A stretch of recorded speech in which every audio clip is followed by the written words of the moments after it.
Hello, welcome to all our dear Odis. Boker Tov, Shalom. The time now is 4 a.m. and in the alleys of Nachlaot, it's packed of people coming to do the special custom of slichot. This tour, we will have an hour and a half of hearing special stories about slichot, about the different communities that live here in Nachlaot, and about special people that live here. So thank you for joining us. I am Atanel Lautner. I live in Jerusalem. My family is ex-South African. I have some relatives in Sydney, Shakanowski family. So please send my best regards to the family. We will see during the slichot, we will see few synagogues like Chesed V'Rachamim of the Sephardi community and the Arya Synagogue of the Halabi community, and also we will hear few tunes. Thank you for all their organization that made so much effort to make this special tour to come alive. Thank you to Olam Shalem, the Center of Jewish Studies, and for JNF, Kakal Australia, and Israel. Thank you for Yigal, the Shaliach, that made a lot of efforts into this tour, and Levine Institute, and also Reshit Yerushalayim. Just to locate ourselves, we're now in the neighborhood of Nachlaot. In this direction is the Machne Yehuda market. 15 minutes from our location in this direction is the old city, and 10 minutes in this direction is Gan Saker. So I hope you will enjoy and find yourself comfortable in this tour. Now we will watch two short videos. One will explain us about the special custom of the slichot, and especially in Jerusalem. And the second short video is Yigal that will say for us Bracha of Shana Tova. Shalom everyone, and welcome to our online slichot tour live from Jerusalem. My name is Igan Yisrael and I'm the JNF Education Shaliach. We are all facing challenging times all around the world. And on the month of Elul, we should all personally reflect on the year that has passed. We're going to watch today a virtual live slichot tour all the way from Nachlaot. Nachlaot is the 6th neighborhood that was built outside the walls of Jerusalem. Nachlaot is a symbol of unity, where families all around the world, Ashkenazi and Sephardi, moved together and lived in harmony. I want to thank Keren Kayemet Israel and Olam Shalem for giving us the opportunity to show you this slichot tour.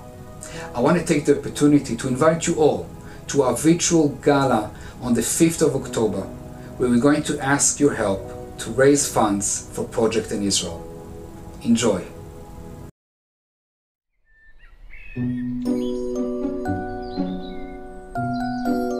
If you happen to wake up early, before sunrise, in the month of Elul and Tishrei, and you wander the beautiful alleyways of Jerusalem, you will see lots of people walking the streets.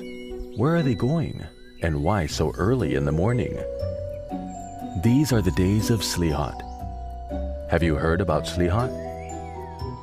The word slicha, we all know, forgiveness. If, God forbid, we hurt someone, we say, slicha, I'm sorry. And it means that I understand what I've done and that I want to make amends. But how is all this connected? Slichot are ancient prayers that have been said for thousands of years, and until today, they are said in synagogues all over the world.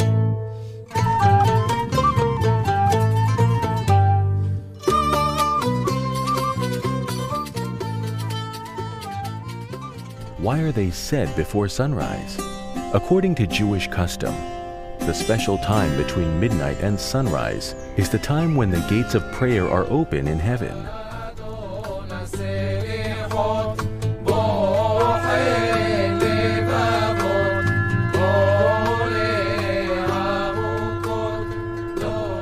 And in the Yamin Noraim, the days between Rosh Hashanah and Yom Kippur, we all make a big effort to wake up early in order to say slichot in the synagogue.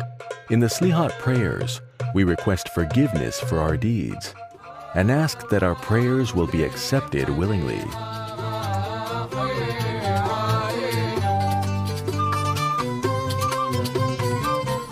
It is not only people coming to pray who make their way to the synagogues at night. Many tourists wander the alleyways of Jerusalem, peering into the synagogues and listening to the voices saying slichot according to different customs. And now, we are happy that you've joined our virtual slichot tour straight from the Nachlaot neighborhood in Jerusalem to every place that you may be found in the world. Ready? Let's start.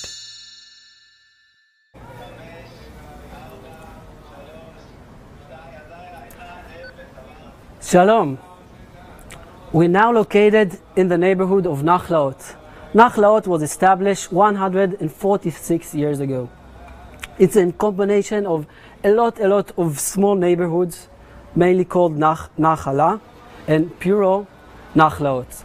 Each neighborhood is actually a different community coming from a different part of the world. It could be from the Middle East or from Europe, Ashkenazi or Sephardi. The neighborhood was built in 23 years.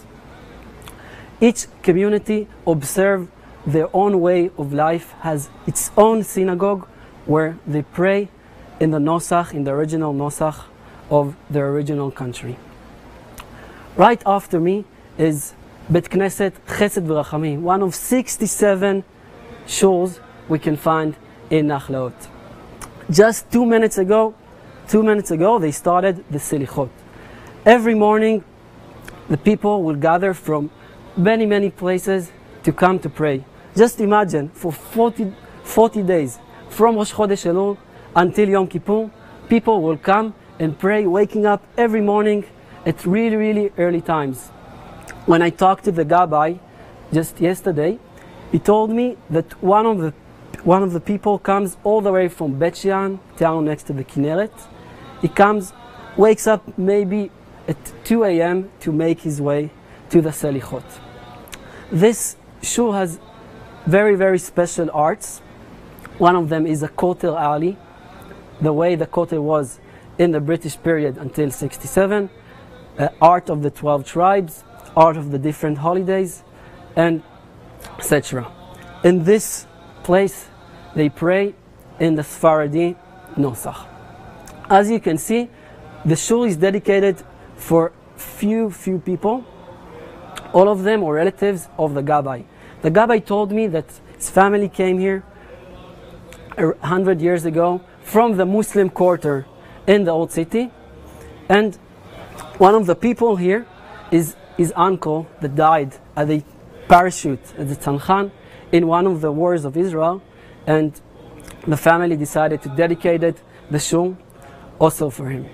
So now we will have the opportunity to hear a bit of the special tunes of this shul. The cameraman cannot enter the shul, but I will enter, and you could hear one of the special Sephardi tunes.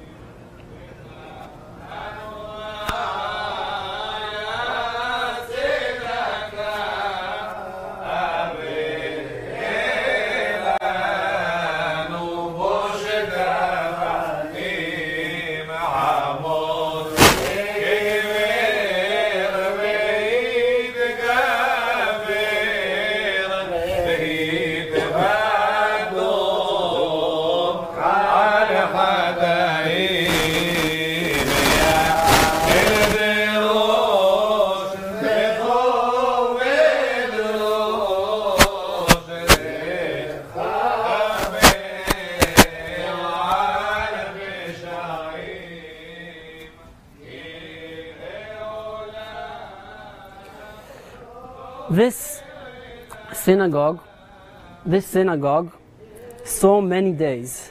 In the time of the British period, freedom warriors from the Lehi and the Etzel found a place here. This was the center of the community, where people could speak freely their Ladino. Ladino is similar to Yiddish, and here they could feel as a community. So what makes so many people wake up so early to come to the slichot? I think that everyone that had the opportunity to say slichot knows that the day after saying slichot is completely different than a regular day. During the day after saying slichot, you have all the special tunes, doesn't matter if you're Ashkenazi or Sephardi, that come back and back in your head. And it's a great way to prepare yourself also for Rosh Hashanah and Yom Kippur. The 40 days is a really deep symbol number. Actually, after the sin of the calf and Moses broke the 10 tabernacles, God gave him the opportunity for forgiving the sins of Am Yisrael. So Moshe Rabbeinu went back to Mountain Sinai, and for 40 days he prayed for mercy for Am Yisrael. And in the day of Yom Kippur, God said, Salachti kidvarecha. It's okay, I forgive your sins.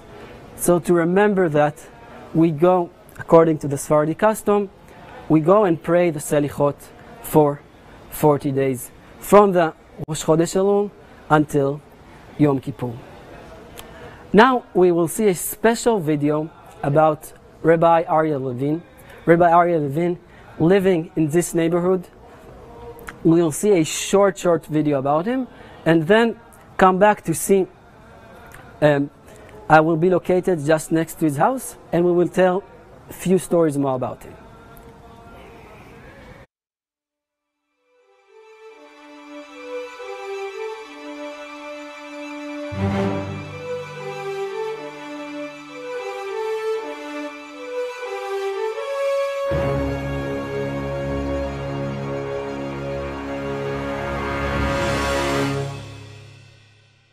A 100 years ago, Great Britain ruled the land of Israel. During those years, there was a growth in Jewish settlement, and Jews in Israel looked forward to living in an independent country of their own. There is a ray of light wandering the streets of Jerusalem. It illuminates the darkness. The need for it grows as the darkness deepens. This ray of light was Rabbi Arya Levine. Rabbi Arya Levine was a short man with kind eyes and a huge heart, who made it his mission to love all human beings. Inside his coat, his wife had sewn a secret pocket so the secret should not be discovered. The house of the Levine family in the Mishkenot Israel neighborhood of Jerusalem was rather small and narrow. It had only 2 small rooms for Rabbi Arya, his wife Hannah, and their children. My name is Binyamin Benji Levine. My father was the oldest son of Rabbi Arya Levine, the tzaddik of Yerushalayim. After my bar mitzvah, I went for the first time to Jerusalem and lived with my grandfather in his little room, which was an experience that I will never forget my entire life. The people that came into his little room to visit with him spanned the entire gamut of Israeli society, from the most religious to the most secular. And everyone was welcomed in his home. Every morning, Rabbi Arya would go to work.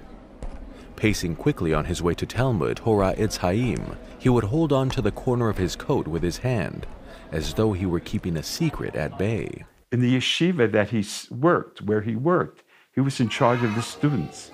My grandfather's room in this yeshiva, in this academy, was the worst room in the entire building. It was a room under the steps, like Harry Potter. My grandfather called my father and said, "Look at this scene before you. What do you see?" He said, "I see boys running back to class after the recess." And then he said to my father, "You know what I see? I see that boy over there has torn trousers. He doesn't have any money to buy a decent pair of trousers." Next few days, he made sure that a tailor came and made him a pair of trousers. He said, "Do you see that boy over there? He doesn't even have what to eat." And then my grandfather went and made sure that every day there was a sandwich in his lunchbox. And that was the discerning eye that my grandfather had, always to see each and every individual and to see what their needs were. When the school day ended, Rabbi Arya rushed to get on his way as his hand touched his coat and he heaved a sigh of relief.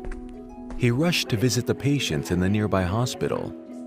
He then continued in the direction of the Wailing Wall to pray. This day, something happened which changed his life forever, and so he recounted. I went on a Friday morning to the wall, to the kotel. While I was praying, I heard a woman crying. My holy grandfather said, "How can I pray when I hear somebody else crying? Maybe I can help her." So right away he closed his prayer book and he walked over to the woman and he said, "My dear, why are you crying?" And she said, "I have a son and he has leprosy and he's in the institution, in the leper colony. Everyone is afraid to go there. And I'm also afraid to go there, and I don't know what's happening with my son." And so that day, he met his way from his home in Nachlaot to Talbiyah. That's a long way. That's a pretty long way. I said, "You weren't afraid?" He said to me, "Shluchei mitzvah einan nizakin." If you go to do a good deed, and it's not for your honor, and you're not making money from it, but you really want to help somebody else, the angels watch over you. In those days, the lepers were kept in isolation in the rear end of the city. Every day, Rabbi Arya and his wife would come visit the patients, bringing them kosher food and giving them hope and encouragement. The British Mandate ruled the land of Israel. Underground fighters who were opposed to British rule met it with resistance. The underground fighters carried out such tasks as defending the Jewish settlements and helping the illegal immigrants who had reached Israel by sea and had not been issued entry permits by the British. Some of them were arrested for these actions and jailed in the central prison in either Jerusalem or Acre. Rabbi Arya was called the father of the prisoners. Not the rabbi of the prisoners, the father of the prisoners. And every Shabbat, every Saturday morning, my grandfather would go, he would walk quite a way to the prison. And my grandmother knew that he would bring notes from their families to them.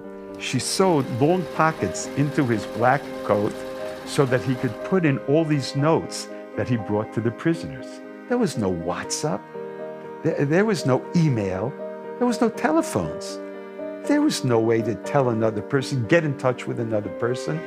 The British, who at first gave my grandfather a difficult time, but when they saw that my grandfather was like a father to all of them, and they realized that this man is a holy man, they never checked him and never bothered him. And every Shabbat, my grandfather would go to pray together with them. And some of the most non-religious prisoners at the time, some of them were atheists. They didn't believe in God or anything. And I asked one of them once, "How did you relate to my grandfather when he came on Shabbat to pray with you?" He said, "Everyone waited the whole week for your grandfather's visit. To get his warm handshake that was like electric, we'll never forget it." He said, "Because we felt in his eyes the love. He was doing it because of the love that he had for each and every one of us." And when your grandfather left, we started counting the days to his next visit. Meanwhile, the British had left. The State of Israel was established, and Rabbi Arya Levin went on acting in his special ways, even though he was now an old man. One day he fell ill and was rushed to the Hadassah Ein Kerem hospital. The doctors told him he only had a few weeks to live. One day at the hospital, he had a dream. My grandfather had a dream, and in his dream, all of a sudden his bed where he was lying started to rise. And the top of the bed went up on the top, as if they were coming to take him back to his place. His end was near. He had finished his lifetime work. And as the bed was moving up, all of a sudden, thousands of notes started to snow down like a snowstorm. And these were the notes that through the years my grandfather had brought to all those people suffering, to all those people who were waiting death. They didn't know what would happen with them. The notes that my grandfather took care every Shabbat and every opportunity he had to bring to those people a little message, something from home, a little word of encouragement. At that moment, those notes said, no, no, no, you're not taking this holy man away. They started to flood the place and the bed and knock the bed down. So many notes, one after the other. My grandfather woke up and saw it was a dream. And the dream said to him, no, no, no, your time isn't over, as the doctors say. Those notes aren't going to let you go. All those thousands and thousands of people that you cared for your lifetime are not going to let you go yet. Rabbi Arya woke up from his dream and realized that his time on earth had been prolonged due to his good deeds. A year later, he passed away of old age. His legacy remains with us.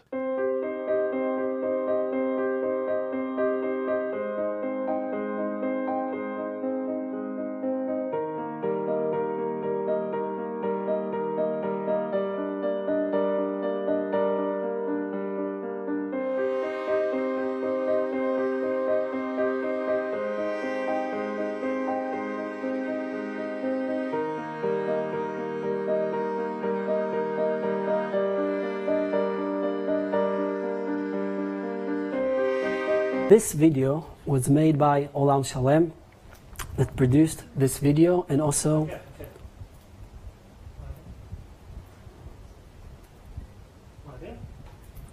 Shalom. This video you watch now was produced by Olam Shalem. I want to use this opportunity to remind you to use the chat box. You could ask questions, you could say your comments, and in the end of this tour, we will answer to all the questions. So please be part of it. It's in live, so we want to hear your comments. We located just now next to the house of Rabbi Arya Levine. Here's his picture. And he lived here for decades. As you watched already in the video, Rabbi Arya Levine tried to be connected to the people that society didn't really want connection to them. One of these populations is the prisoners, not the political prisoners, but the actual criminals. After they went out of jail, they couldn't find the way back to regular society, normative society.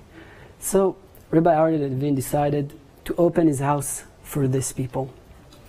In this house, he hosted these people, gave them small amount of money, and above all, his smile.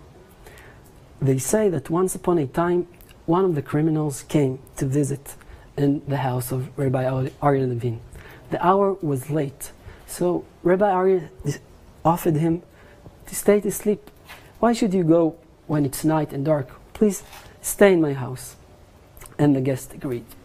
When Rabbi Arya Levine woke up at the morning, he saw that the candlesticks made of silver were gone.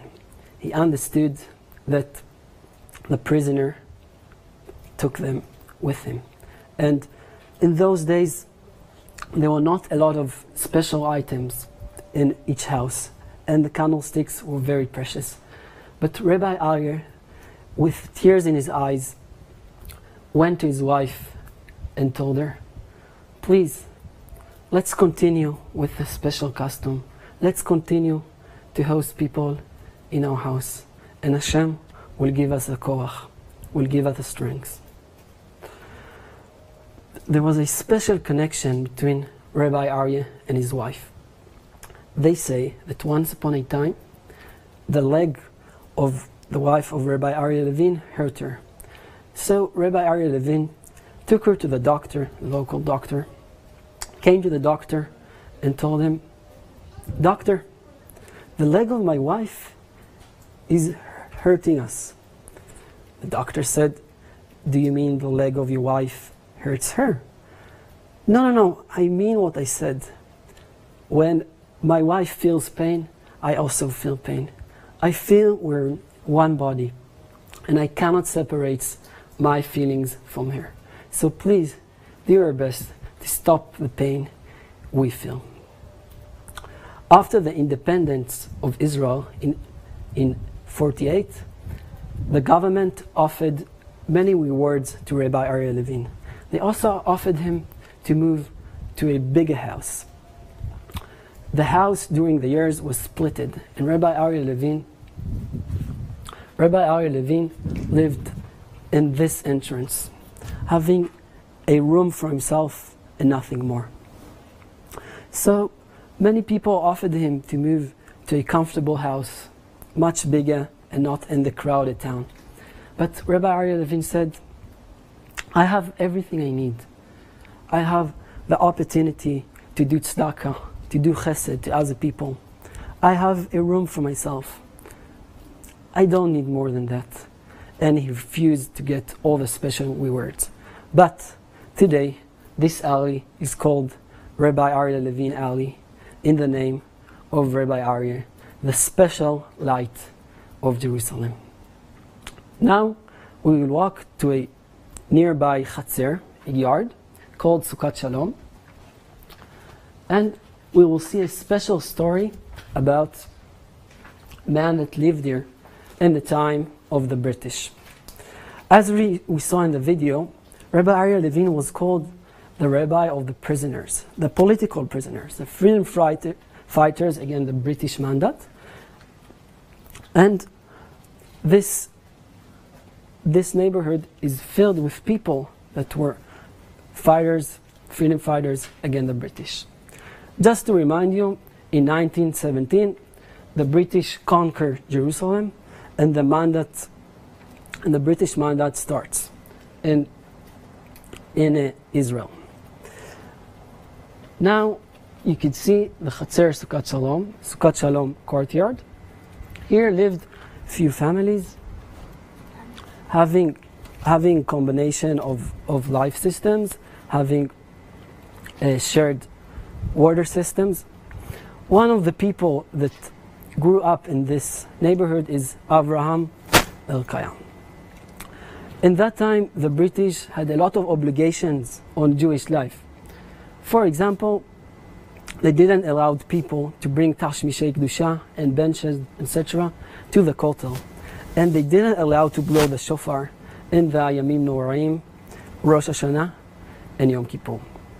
And young Avraham El-Kayam was suggested to blow the shofar in the kotel.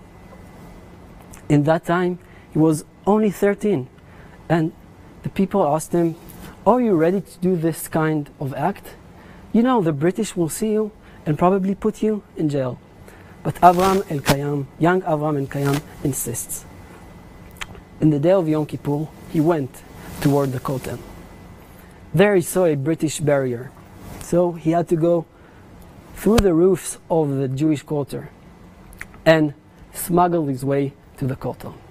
In that time, the shofar was also smuggled into the kotel under women's dresses. And when Avraham El-Kayam was davening in the kotel, the shofar was sneaked under his kittel, his tefillah dress, and he had the option to blow the shofar. His hand shakes, but he decided to do the plan and to blow the shofar. He looked left and right and saw many British soldiers. And at once, after the Ne'ilah tefillah, he blew the shofar. It took only seconds until the British soldiers caught him and took him towards the jail. But hundreds of people after him sang the Hatikva, the hope for Jewish people to have liberation in Eretz Yisrael, what happened to be the national song of Israel. But it's not the end of the story. A few months later, the Jordanian came and conquered the kotel, and for 19 years, Jewish people could not go to the kotel. But in 1967, Avraham was one of the soldiers conquering the kotel, and he had the opportunity to blow the shofar.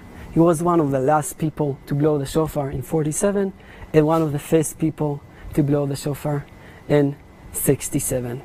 There he met Moshe Segal, one of the first people to blow the shofar in 31, author jailed by the British. And together they met and shared their special act. So what's so special about the shofar? As we say in Tefillat Amida, תקע בשופר גדול לחירותנו. Please, God, Hashem, blow in the big shofar for our liberation, for our redemption. So, we know that blowing the shofar is a symbol for liberation, for Jewish pride.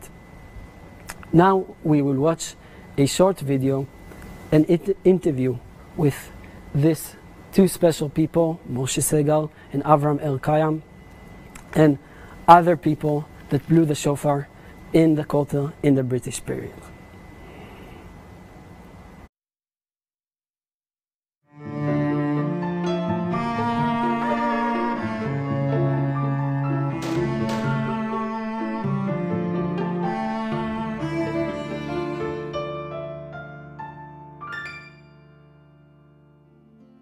On Yom Kippur of 1930, 26-year-old Moshe Segal blew the shofar at the Kotel at the end of Ne'ilah, Yom Kippur's closing prayer. He was promptly arrested and taken to jail, still fasting. What was his crime? Under British law in Palestine, Jews were forbidden to blow the shofar at the Kotel, pray loudly there, or bring Torah scrolls so as not to offend the Arab population. For the next 18 years, the shofar was sounded at the Kotel every Yom Kippur. Shofars were smuggled into the Kotel where brave teenagers defiantly blew them at the conclusion of the fast. Some managed to get away. Others were captured and sent to jail. Echoes of these inspiring acts reverberated throughout the Jewish world.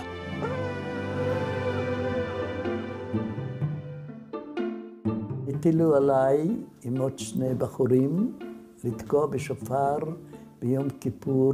העמידו אותנו מהראש לקיר, מאחורינו היה מישהו שנתן פקודה שחייבים לתקוע בשופר ושאל מי מכם מתמחה ויכול לעשות את זה. אני הרמתי את היד, אמרתי אני. אתה תהיה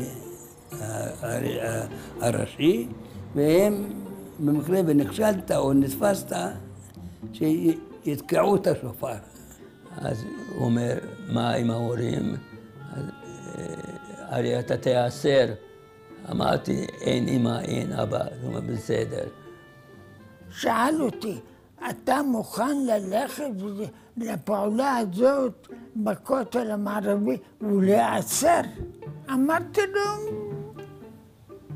הולך.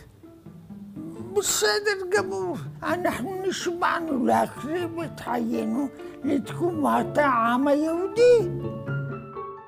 במשך ימים היינו נוסעים להתאמן להחזיק את השופר. The last 6 shofar blowers still alive returned to the Kotel, the scene of their crime, where they recounted their individual stories and sounded the shofar again at the wall. כל הזמן חשבתי לך, לא רק היום. כל מחכס לי? נאימון. These men battled the British mandate, fought in several wars, built families and homes, and saw their dream of a Jewish state realized. Yet over 60 years later, that Yom Kippur they blew the shofar is still one of the defining moments of their lives.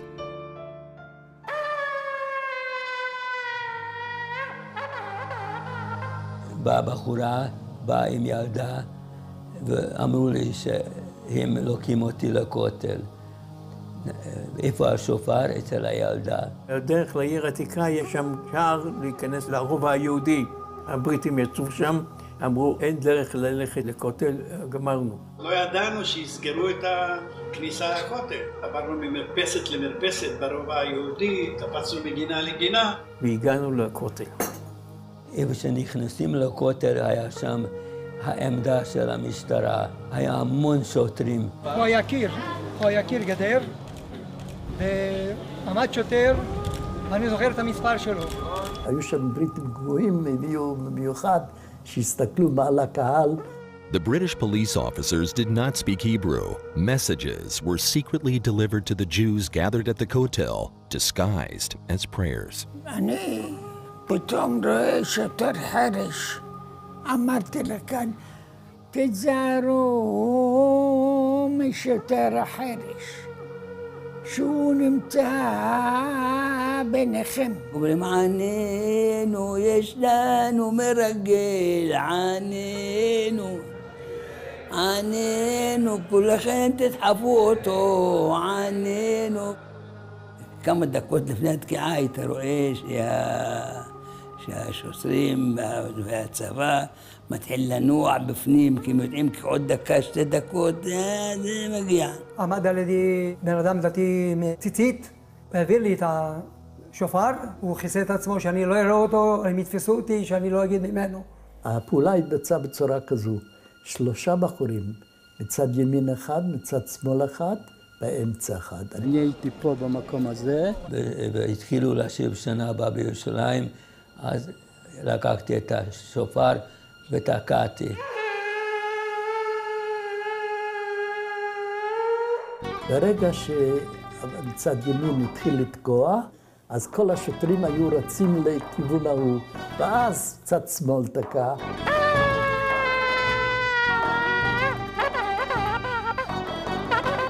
ואז האמצע תקע.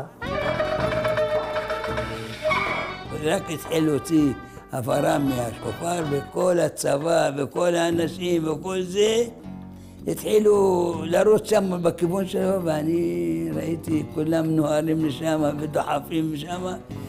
פתחתי בשופר תקיעה ככה על הכיפאק.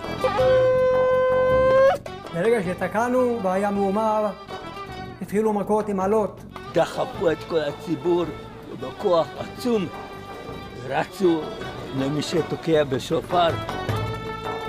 התחילה שירת התקווה ובאו לתפוס אותי לחבב אותי. עמד לידי הקצין לנגר. אמר לי, תזוז מפה, תלך מהר, תלך.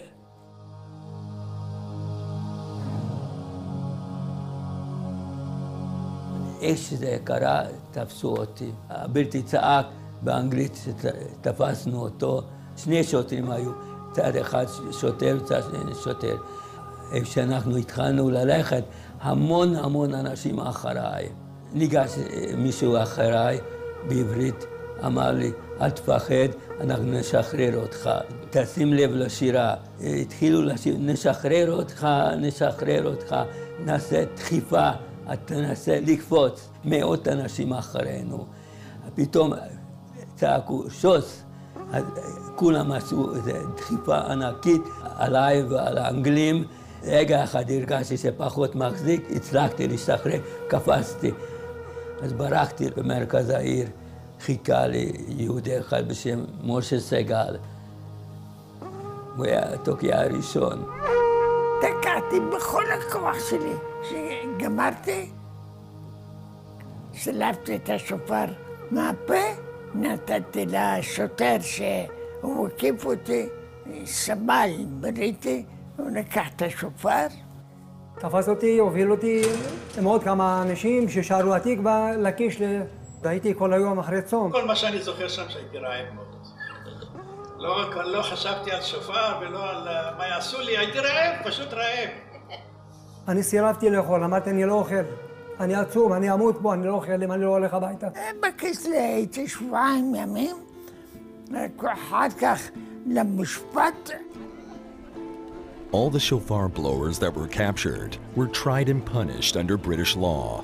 Some were sent to jail for up to 6 months. In the War of Independence in 1948, the Jordanian Legion captured the entire old city of Jerusalem, including the Kotel. שלא יכולנו לבוא לכותל, היה לי כאב, ממש יום-יום. אבל גדול ידע עלינו, אבל גדול.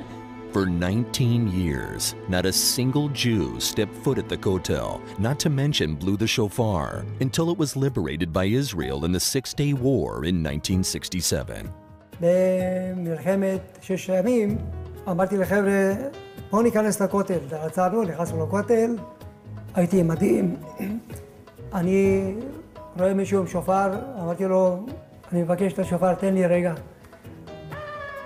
הסתכל עליי, אומר לי, קח. אני תוקע תקיעה כזו חזקה, בא אליי בן אדם, אומר לי, מה לך ולתקיעה בשופר? אמרתי לו, אני הייתי האחרון ב-47. הוא אומר לי, אני הייתי הראשון ב-31. הרב סגל חיבק אותי, מה זה?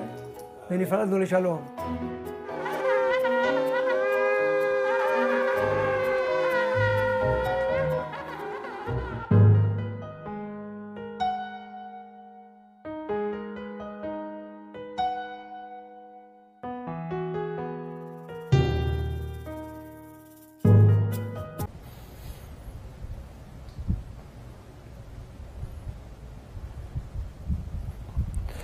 Shalom.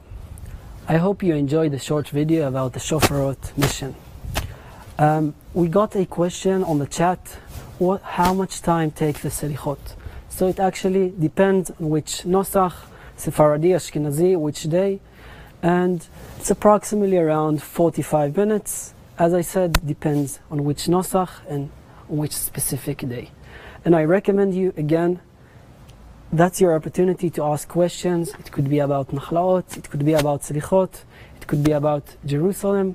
Any question you have, please send it in the chat, any comment, and we will answer all the questions during the tour or at the end.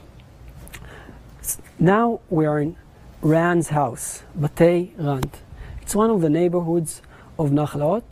Today it's more Haredi, ultra-Orthodox style of neighborhood. This neighborhood was established by Menachem Mendel HaKohen Rand and is named on his name. This Menachem Mendel lived in Poland as a Tzanz Chassid, belonged to the Chassidut Tzanz, and he was very, very wealthy man. He could sit there all his life and enjoy wealthy life, studying Torah, doing tzedakah and chesed, but he had this Israeli bug, and he decided to make Arya to Eretz Israel. Here, he had a lot of money, and he was part of building the new neighborhoods of Jerusalem. He built a house next to the Kotel HaMa'arvi called Beit Rand, the House of Rand, where poor people could live without paying money. After that, he came and bought this area. This area was a wheat field, and there was a big tournament between the Christians and the Jewish who would build this neighborhood. And as I told you, Rand arranged the money and built this neighborhood. This neighborhood was meant for Hasidic people living here in quite of hard conditions. In the beginning there was built the mikveh. As you can see, it still remains today, the mikveh, and then the Bet Knesset, and then 22 houses for the residents. Most of the people here couldn't afford it and lived here paying nothing, and Menachem Mendel Cohen Rand, he was okay with that. The life conditions were quite hard. There were 3 pots where people could get water for drinking, and every floor had shared toilets. So, for example, if somebody had to go to work at 8 o'clock, he had to wake up even earlier because there was many people that wanted to use the toilets. As I told you, the life conditions were quite hard, but the Hasidic atmosphere made it a very, very happy neighborhood. Right next to us there was a Litvak, Lithuanian neighborhood, and there was a bit of tense between the two neighborhoods, between the houses of Rand and between the broider houses, the places of the Lithuanian people. For instance, when in the Lithuanian world they went to daven Mincha, the afternoon prayer, here in Rand's houses they only arranged themselves for Shacharit, dunking in the mikveh. Also, when the Rabbi told about the Gehenom that waits for the sins, and all the congregation of the Lithuanian were crying, here the Hasidim were dancing, singing songs of Suda Shlishit of Shabbat. And there was a special atmosphere of Hasidi lifestyle. In the hall of the synagogue, of the shul, there were no furnitures, because when Hasidi pray, you know where they start the pray, but you never know where they finish. And during the tefillah, they can hit the furniture. They decided to have the hall empty of any kind of furniture. There was many yard sites for the different rabbis and different admorim. Every week there was 1 or 2 yard sites where the Hasidim gathered together to learn Torah and to have songs and to have a bit of mashke, a bit of alcohol, just to make life a bit happier. Many poor people from all of Jerusalem knew to come to the yard sites and to enjoy a bit of happiness and a bit of kedusha and connection to the Kadosh Baruch Hu. A special event during the year was Lag BaOmer festival, where, as we know, there is the yard site of Rabbi Shimon Bar Yochai. People of Jerusalem tell that they came here, many people together, singing songs all the night, having the fire and celebrating the special yard site of this special tzaddik, Rabbi Shimon Bar Yochai. Today, this area is more Haredi, as I said, and rabbis that can't afford it live here paying really small amount of money. In this area, we could see all different kinds of more Haredi part of Nachlaot. Other neighborhoods will not allow us to enter, but this neighborhood is quite peace and quiet, and they allow tourists to come and to see.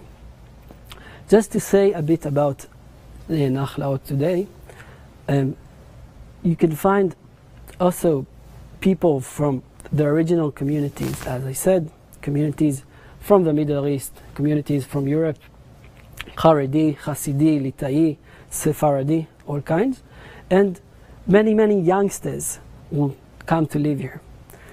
A few decades ago, the municipality of Jerusalem decided to fix the area, and it became a place that youngsters want to live here, actually quite expensive, and this is also the heart of the culture of Jerusalem in many aspects.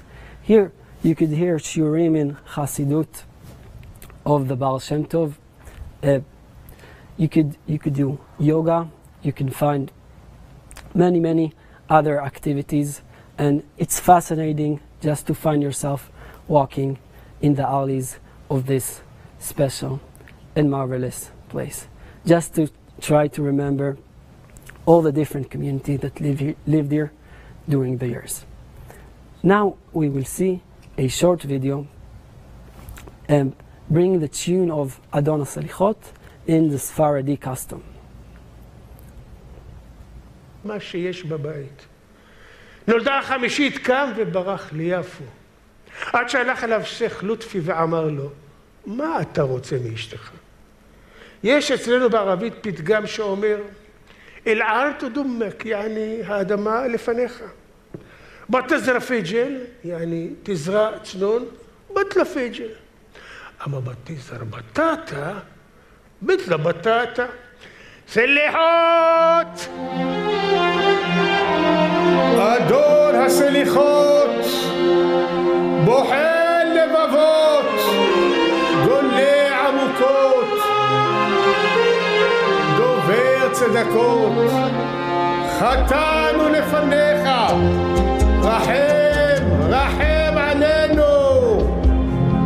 אדון הסליחות, בוחן לבבות, גולה עמוקות, דובר צדקות, אדור בנפלאות, ותיק בנחמות, זוכר ברית אבות, חוקר כליות, חטאנו לפניך,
Shalom.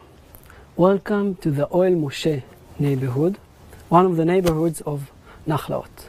Here, the residents were Sephardi, coming from Spain, and of course not coming directly from Spain, but having the Spanish custom. The people here spoke Ladino, as Yiddish, Ladino are a combination between the local language, Spanish, and the Hebrew language. Here, the houses were closed at night by gates, protecting the neighborhood from out things and bringing a comfortable for all the people living here. Here, the people were working in different kinds of jobs of this time, as shoemaker, as watchmakers, and this is a big significant difference between the Sephardi community and the Ashkenazi community. While the Ashkenazi community were more poor, and most of them were studying Torah and relying on the Chalukah, money that got from people from out of Israel, the Sephardi were people that worked and prayed and were combining Torah and Avodah together, meaning working and studying Torah. In this neighborhood grew Yitzhak Navon, the 5th president of Israel. In 1969, there was a historical moment where Yitzhak Navon wrote a play called The Sephardic Orchard. That was very important role because until that time, the common narrative in Israel was the Ashkenazi narrative, and the Sephardi story wasn't told. But bringing the stories of his childhood in this neighborhood, people knew more about the special Sephardi customs. You watched already in the short video Adon HaSlichot that was took from this play. I want to share a few stories from that special Sephardi orchard play, showing the special lifestyle of the Sephardi in this place. In the play, Mushon comes back to his child neighborhood and remembers what happened 40 years ago.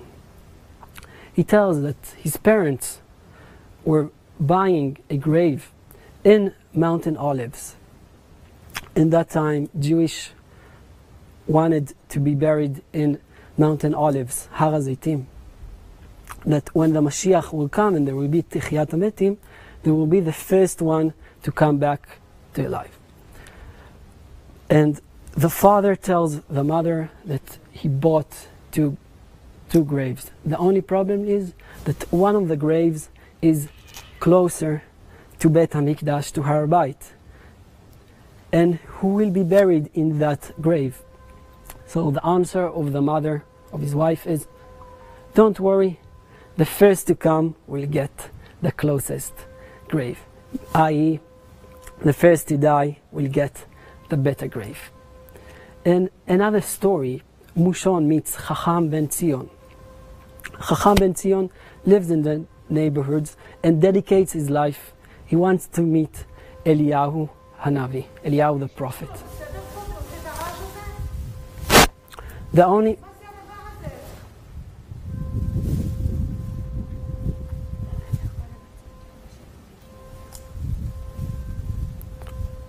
only problem is that not many people had the opportunity to actually meet Elijah. And this guy, Ben Tzion, dedicated his life to fasting every Monday and every Thursday and doing a lot of tzedakah b'chesed, but still he didn't see Eliyahu Hanavi. He asked Mushon what to do. Mushon told him about Chacham Sharabi, one of the rabbis, the Kabbalah rabbis from the old city, that, according to the story, met Eliyahu Hanavi. One day, the assistant of Rabbi Sharabi has been asked to give him 2 cups of coffee. She asked, why? Why do I need to bring you 2 cups of coffee? You're by your own. The rabbi said, just bring it. And then she was very interested.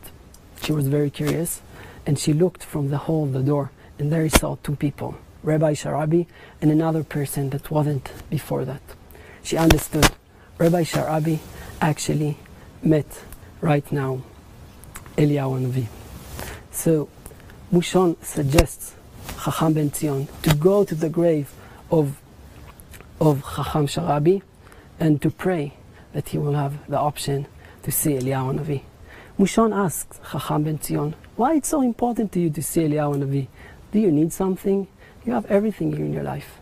The answer is, I need it only for my soul. What do poor Jewish people in Jerusalem are looking in that time? Only to meet their soul, to see Eliyahu Hanavi, and to become more closer to the Kedusha and the Kadosh Baruch Hu.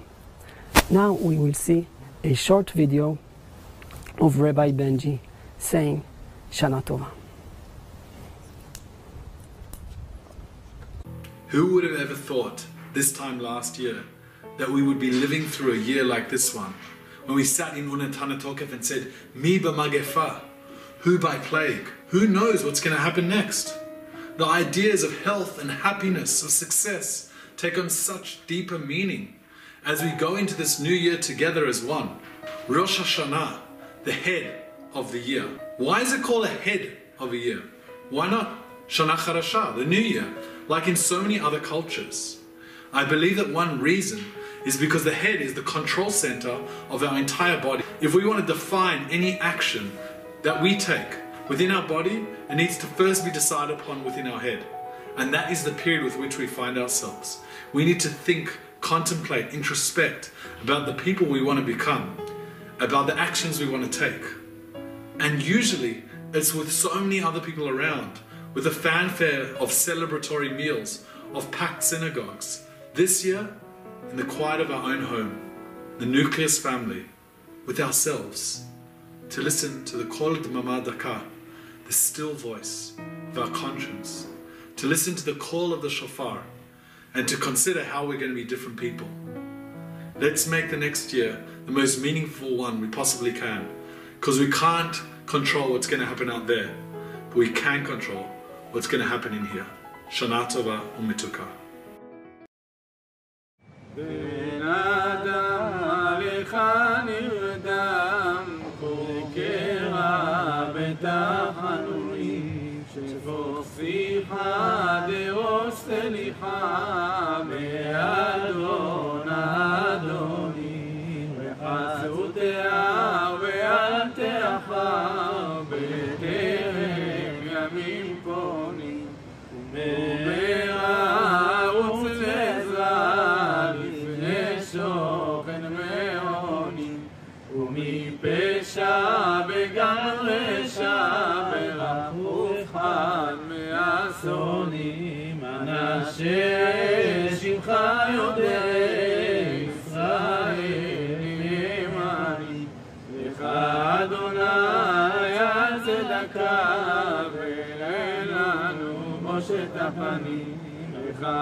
Hello. Now we're next to the synagogue of Ades. Ades is a Halabi synagogue, Halabi shul. Halab is a town in Syria and actually very close to Israel. The Halab community is a very, very old community. Actually, it's dated to the Tanakh times, maybe even in the times of David HaMelech. Jewish people lived there for thousands of years, having a very rich culture and religious life. One of the facts that the Halab community is famous for is Keter Aram Tzova, the Crown of Aram Tzova. Aram Tzova is just the biblical name of Halab, while Halab is more the Arabic name. The Crown of Aram Tzova is a special Tanakh with a very, very accurate Nosach, and it was saved by the Halab communities for centuries. But in 47, while there was Arabic demonstrations, it was a bit destroyed, but still today it's in Israel and it's one of the most important Nosach of the Tanakh. The Halab community is known for a lot of special traditions they observe. One of them is very special musical culture. Every Leil Shabbat, every evening of Shabbat in the summer times, the community gathers together for Shirat HaBakashot. Shirat HaBakashot, translated as Song of Request, is a lot of songs they sing in order to show the love of the community towards Hashem. The roots of this Shirat HaBakashot come from Tzifat of the 16th century. Tzifat is a center of Kabbalah where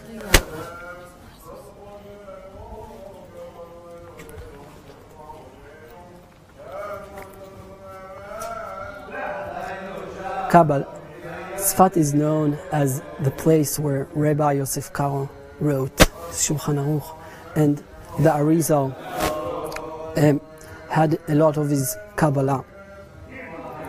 And in that time also the custom of Kabbalat Shabbat and Al-Chadodi was introduced into the Jewish world. One of the most famous songs of Shirat HaBakashot actually finds itself in the Kabbalat Shabbat and is the song of Yedid Nefesh. Yedid Nefesh finishes with a sentence, Maher Ahuv Kiva Moed V'chonenu Kimei Olam. Come quickly, our beloved one, and bring the redemptions as ancient times.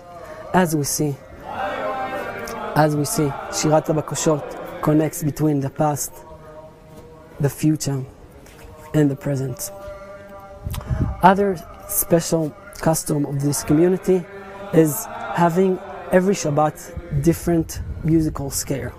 In Arabic it's called the Makam, and every Shabbat they will sing all the songs in a different musical scale. It means that people in this community have the knowledge and remember so many different skills. And besides that, this shul is famous. This shul is the most beautiful shuls of all 67 shuls of Nachlaot. The art in this shul was designed by a man from Betsala Institute. Betsala Institute being the first institute for art in Israel. When Betsala Institute was established, actually there was no really material culture in Israel. There was no pottery, there was no glass making. Of course, I mean, in the Jewish, because the Arabic did have this kind of things.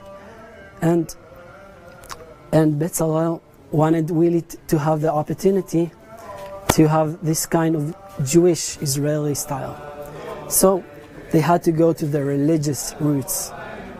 They found in Judaism many cultural things, like having in synagogues all kinds of paintings, and also in the Haggadah of Pesach, etc. So they came here to this place, and Yaakov Stark made the special paintings in this synagogue, in this shul. Here, besides psukim from the Tanakh, there's also pictures of the 12 tribes of Israel.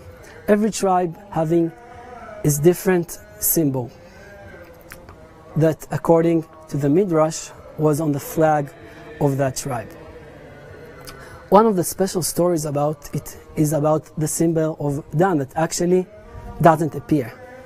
The symbol of Dan is a snake, because the pasuk says, Yei Dan nachash alei derech. It means that the symbol of Dan is the snake. The story tells that once upon a time got a pregnant woman into the synagogue, and when seeing the snake, she was devastated, and actually her baby died. So the people in the synagogue decided to erase the picture of the snake. Now we will have the opportunity to hear a bit. I will go into the synagogue. The camera will stay outside, but I will go into the synagogue, and you could hear some of the slichot.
As you hear the slichot continuing, I want to talk a bit about the difference between the Sephardi and the Ashkenazi slichot. So, actually, the Sephardi slichot starts much earlier. The Ashkenazi slichot will start this year in a week time, while the Sephardi was saying already for 2 weeks the slichot. A significant difference is that the slichot Sephardi actually repeat themselves every night, giving opportunity for the congregation to remember all the slichot. Actually, also the tefillah of Rosh Hashanah, the Chazarat Hashat of Rosh Hashanah, is made out of the slichot, saying it during this time 40 times. But the Ashkenazi slichot change every evening, saying different things, different songs. Another significant difference is the tune, the melody. When you enter Sephardi slichot, you feel in a happy atmosphere. The congregation will sing together, Adon ha-selichot chatanu lefanecha, as it seems like even a kind of celebration or something. And while the Ashkenazi is different, it's more depressed maybe. And I think it's two different aspects, two different perspectives we could look on Rosh Hashanah and Yom Kippur. We could look at it as a devastating days, as we say, the Yamim Noraim, the devastating days. We could think about all our sins and think about all the things that probably will happen to us because the actions we did. But we could look about it as an opportunity to pure ourselves and to be happy. And I think that combining these two elements together, the Sephardi and the Ashkenazi together, gives us a lot. And that's why in this show there's arts of the 12 tribes of Israel. Because only when we combine together, bring our different perspectives together, we could find a way to get to Hashem.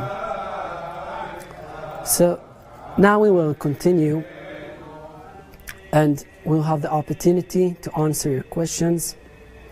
We will walk together with the camera.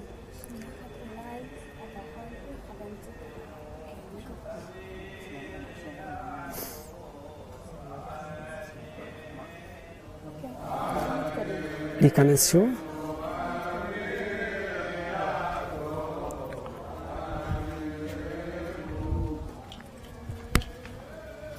As you can see, now in the show, the prayers, the people that came to pray are shouting, Anenu Abi Yaakov. Please Hashem, listen to our praise. And in another show, they just started now a different minion of slichot. That's because we could do in different times the slichot. According to the Kabbalah, it's allowed to do slichot from midnight, but some Ashkenazi communities even start to do it at 10 p.m., while it's allowed to do it even in the day's times. But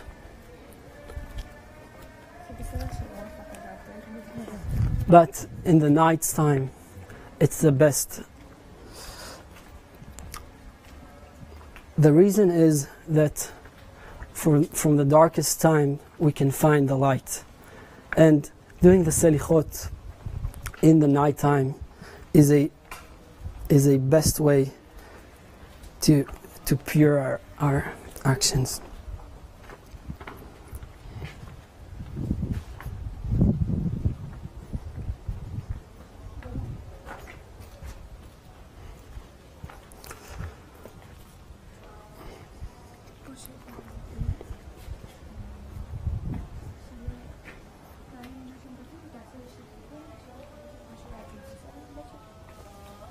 למרות הלכלוך.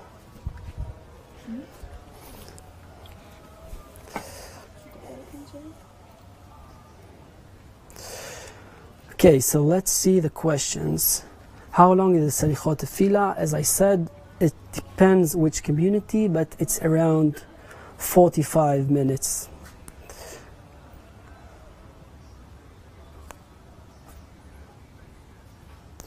Do most people pray all 40 mornings or just 1 or 2 mornings?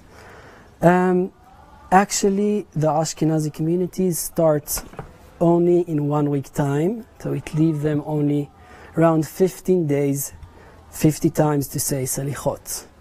Do most of the people come for all the prayers or not? You know, it's individual decisions of people.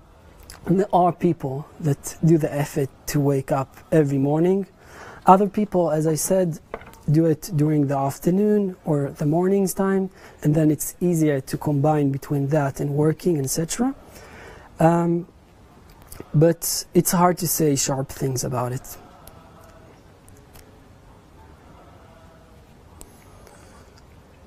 Made me feel a little bit like I'm in Jerusalem. Can't wait to get back. That's great. I hope you will have the opportunity to visit Israel in a short time. And not only the gates of Tefillah will be open, but also the gates of the jets will be open. It's always great to visit Jerusalem. And I hope you will have the opportunity to wake up at these times and to see these great alleys of Nachlaot and even join one of the slichot. If there are more questions, now there's a good time to ask them. I want to thank again all the people that made all the efforts for this tour, for this special tour. Olam Shalem, as I said, is a center of Jerusalem studies. You could visit our website, www.olamshalem.org. In the website, you could see this video. This video is filmed and will be uploaded to the websites, and a lot of other lessons and other tools that will help you to be better teachers. So I highly recommend Olam Shalem. Check us in Google, check us in Facebook. Of course, everything is in English. And beside that, I want to thank JNF Kakar, also is JNF Israel, and also JNF Australia. Lifshitz Institute and Rishit Yerushalayim also made a lot of this tour. I want to thank the camera and the soundsman, Arya and Daniel, and Michal from Olam Shalem that made a lot of efforts into this evening. I hope you enjoyed, and I want to finish with a tefillah, a special tefillah we say in a lot of events in Yom Kippur, during Leil HaSeder, Leshana Haba Yerushalayim Abnuya. Hope to see you in the next year in the build Jerusalem. Now we will see a short video summarizing all the different stations we saw during this tour. Thank you very much. Shalom from Jerusalem, from Nachlaot. We walked through Jerusalem in slichot days. What an amazing opportunity and honor. We started at the Sephardic Synagogue, Hesed V'Rahamim, meaning kindness and mercy. The name of the synagogue is so fitting, considering the time of year. We continued on to the house of the modest and pious Rav Arya Levine, and we walked in his footsteps on a Jerusalemite kindness-filled route. We visited the courtyard of the philanthropist Menahem Mendel HaKohen Rand and walked together through the beautiful Ohel Mosh neighborhood, also known as the Sephardic Orchard.